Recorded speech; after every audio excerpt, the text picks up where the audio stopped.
మత్తయి సువార్త 5వ అధ్యాయము 38వ వచనం నుండి, కంటికి కన్ను పంటికి పళ్ళు అని చెప్పబడిన మాట మీరు విన్నారు కదా.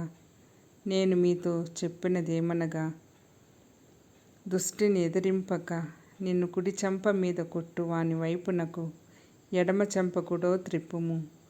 ఎవడైనా నీ మీద వ్యాజ్యము వేసి నీ అంగీ తీసుకొన గోరిన ఎడల వానికి నీ పై వస్త్రము కూడా ఇచ్చివేయుము.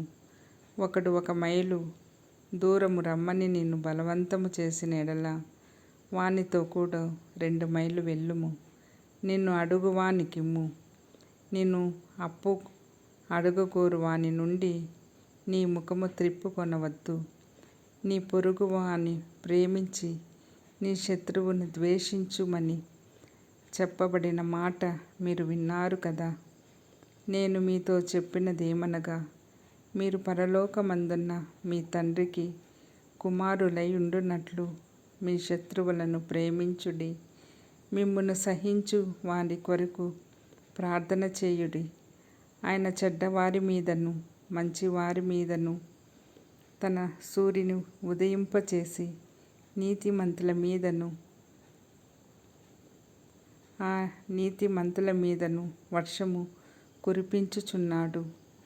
మీరు మిమ్మును ప్రేమించు వారిని ప్రేమించిన ఎడల మీకేమి ఫలము కలుగును? సుంకరులను అలాగు చేయుచున్నారు కదా. మీ సహోదరులకు మాత్రము వందనము చేసిన ఎడల మీరు ఎక్కువ చేయుచున్నదేమి? అన్యజనులను అలాగు చేయుచున్నారు కదా.